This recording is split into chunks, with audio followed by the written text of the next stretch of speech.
Q7. Yeah, you find us in this absolute monster of a vehicle. This one is the S-Line. You can tell by the seats, there's on the kick plates, and it's also on a couple of the badges outside. It's not obviously stated. No, it is logoed to give you them reminders, but not over the top. It's like I said, I can see one Quattro badge in here, there's one on the tailgate, there's one on the front grille, and that's all you need to know. Yeah. It is a diesel, this TDI. Yeah, and a V6. And it is a V6, but again, it's not really shouting the fact that it's got certain things. It comes with a black pack as well, this black edition thing that's Audi like to put on them. And it's just got them little extra touches, like on the grille and such. Just some little reminders.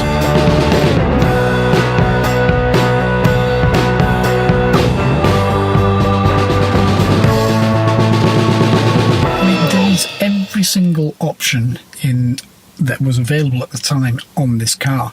In fact, Audi actually released this spec of car as the S-Line Plus, but this was out just before the S-Line Plus came out. Losing count of the amount of buttons and controls for this, that and everything. And you've got quite a lot here in the centre console. You have, but not too many. Yeah, I mean, this is almost the width of a piece of A4 paper. And if you actually take this cubbyhole as well, the top is the height of an A4 piece of paper. But yet, it doesn't look too sparse. And even though you've got masses of controls there for radio, media, tone of the sound, things to adjust the car, the play buttons and things like that, it doesn't look overcrowded. No, like I say, everything for your multimedia, for your SIM cards and all that you can put in, sync your phone. At the end of the day, the centrepiece there for the Audi multimedia is only a small area. You've got a lot for your dual climate control, your big whopping vents here, which are all under the display. Yep. And the display is pretty clear as well. You get a lot of information on there. But it's a lovely clear display, isn't it? Yeah. But you're not overwhelmed with information. No, it's subtle. I'd also say, and I think at the time when we filmed it, you probably agree with this, because I think you actually mentioned this. The menu system's actually a little bit easier to navigate than the BMW ones. I'd say a lot easier. You're probably not going into menu and sub-menu for a menu of sorting something out sort of thing, which BMW can sometimes trip themselves up and do that. Yeah, well, that M4 I was looking at had all its menus and everything in Portuguese, and I couldn't actually find the language. Well, again, then you had to find a language to try and sort out the menus, and it's like a job within a job. Yeah, Audi are saying, here it is, there you go, and that's what you want, really. You don't want to be faffing about with menu plus menu and all that. So it's just as it is, nice toggle switches, there you go. And I think that's better. A couple of things to point out on this car.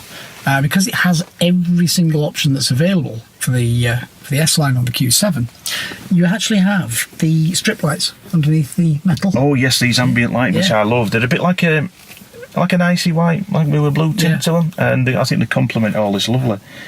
Because we've even got like a suede effect between the plastics and the door here. And yes. When it's lit, I think that'd look great.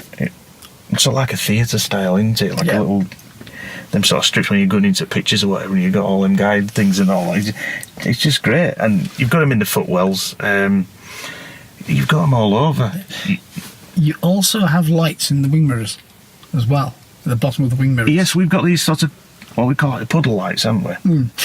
You've got the standard puddle lights in the door when you open the door, and that actually shines down an Audi logo. All right, so we've got the extra of the little reminder that you're in an Audi, and also the actual genuine puddle lights. Yep, and so you've got genuine puddle lights, and you've also got a sensor. So if you see on the side I there, can see like a little tiny, what's like a sensor. So if you don't need the puddle lights lighting up, because it's bright daylight like it is now, then they won't. Exterior, we've obviously got daytime running lights and things like that. You can swap some round, you can change them.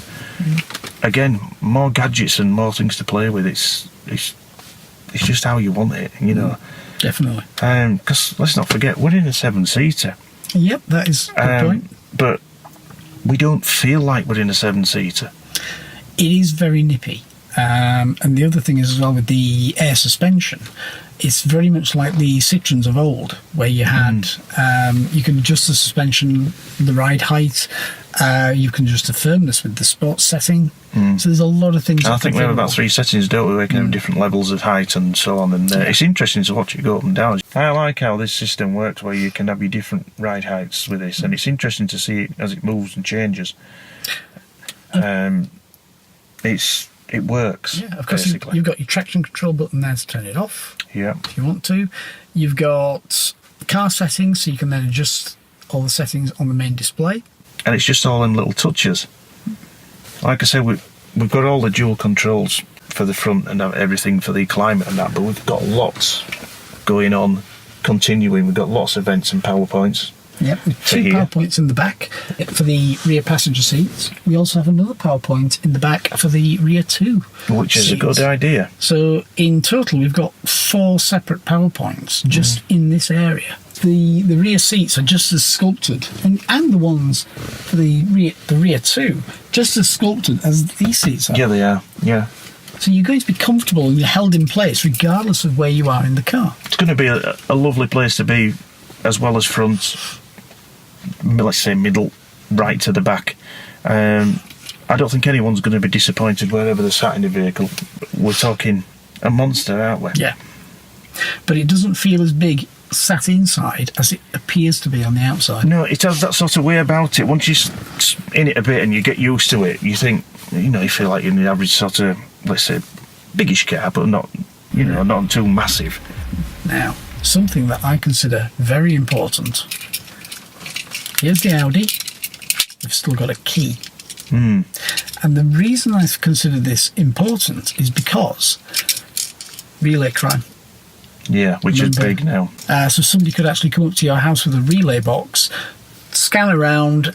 That code is then sent from your key to another box, which then opens the car. Because as far as the car's concerned, your key is there, and somebody can literally get in and start the car and drive it off. And you don't even need to have your actual fob. Whereas when it's a key system, or it's a fob where you've got to insert it into the dash area, that then becomes a really good security feature. It does, yeah. Not only that, have you noticed where the key is? It's in the same place as the X6 was. Yes. Yeah, it's in that area again, isn't it? Sort of cross between the X6 where you had the fob that went in, and the Saab. And the Saab idea where you've got to sort of go down. Yeah. Really, really nice entertainment system, all this. Sound system is Bose, and that's brilliant, as anyone will know. We have the big panoramic roof, which is great.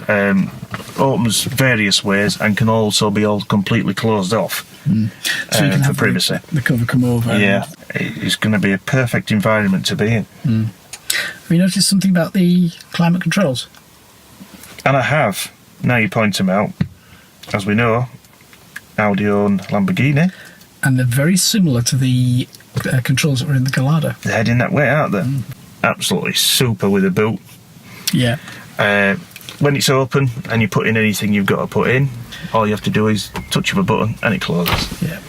Also, you've got 2 buttons on the inside, just inside the boot, which if you need to raise or lower the suspension for any reason, you can do it from there. Which is a really good idea. They've really thought right through this car before doing it. And unlike many 7-seaters, when you've actually got all 7 seats up, you still have quite a bit of boot space. There is, and when I saw that, I was quite pleased what was there with all the seats up. So you can imagine when all the seats are down, it's like shouting into a cave. You'd probably find a lost tribe somewhere. It's that big. It really is big with all the seats down. It is, it's huge. It is, so you'd never be wanting for space. No. And it really is just a great environment to be in. The exterior, I think, this colour, white on with black parts of the trim and that such, I think it, for me, is the key colour. I think it complements it right. Probably if I was looking at one, I might also look at silver. Maybe silver would work, but the wheels. Yes. The wheels are mega, aren't they? Yeah. But 2 things with the wheels is not just the size. I think they've got the style of them right. Yeah. And the colour. And the colour. Yeah. Whereas Malcolm will point something out about what the wheels do is a bit Yeah, when you're looking at the front brakes, it looks kind of in proportion, especially with that huge brake caliper at the front. And it's almost as big as it's almost as big as a 15-inch wheel rim. Is the brake caliper on its own?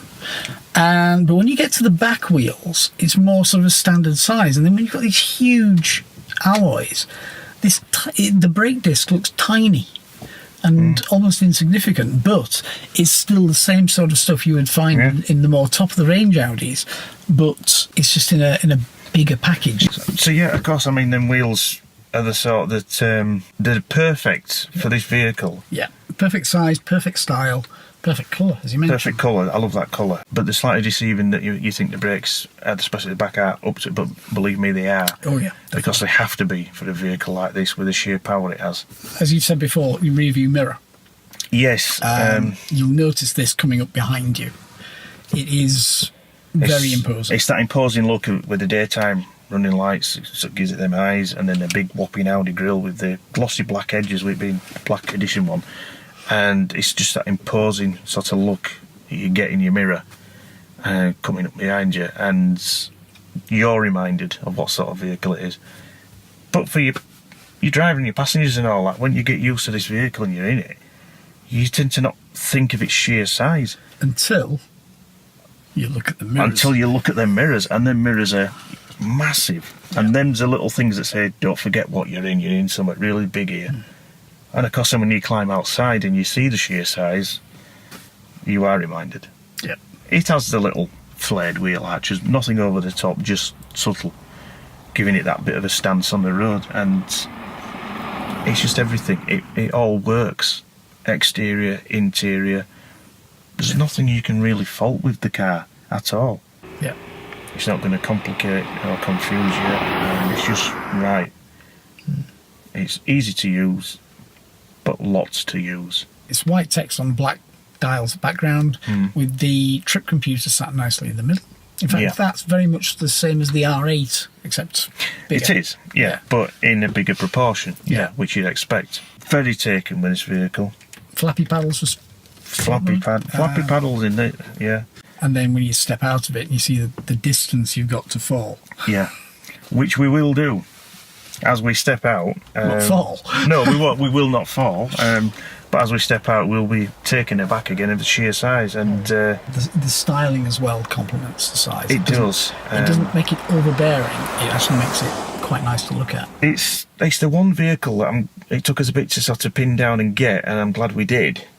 Exactly how this one is, because this works, and I'm glad we got this one. I mean, I'm not a person who particularly is a fan of SUVs or crossovers. I find a lot of people who don't need them buy them because they're quite There is big. that. I suppose, but it's each to their own with the money, isn't it? It is. But the thing is, I like this one, and I've said it before, I'll say it again. I think this is the best 7-seater on the market. Yeah, I'd agree there. I would quite happily, I mean, my wife wouldn't, but I would quite happily, if the Zafira was mine, I would quite happily swap it for one of these. Yeah.